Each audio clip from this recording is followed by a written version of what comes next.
পিল নাকি কন্ডম কোনটা বেশি নিরাপদ? অনেকেই এই প্রশ্নটা করেন, কিন্তু সঠিক তথ্য না জানলে ভুল সিদ্ধান্ত হতে পারে।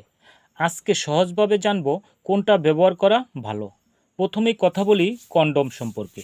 কন্ডম হলো এমন একটি পদ্ধতি যা গর্ভধারণের প্রতিরোধের পাশাপাশি যৌনবাহিত বিভিন্ন রোগ থেকেও সুরক্ষা দিতে পারে।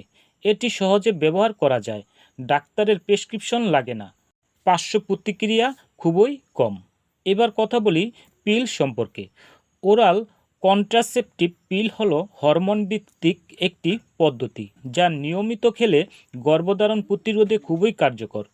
প্রতিদিন নির্দিষ্ট সময়ে খেতে হয়। অনেক সময় মাসিক নিয়মিত রাখতে সাহায্য করে, তবে পিল যৌনবাহিত রোগ থেকে সুরক্ষা দেয় না। এখন প্রশ্ন হলো কোনটা বেশি নিরাপদ? আসলে দুটোই নিরাপদ, কিন্তু ব্যবহার নির্ভর করে আপনার প্রয়োজনের উপর। যদি রোগ থেকে সুরক্ষা চান তাহলে কন্ডম ভালো। যদি শুধু গর্ভধারণ প্রতিরোধ চান তাহলে পিল কার্যকর। মনে রাখবেন, নিজের সিদ্ধান্ত নেওয়ার আগে একজন অভিজ্ঞ ডাক্তারের পরামর্শ নেওয়া উচিত।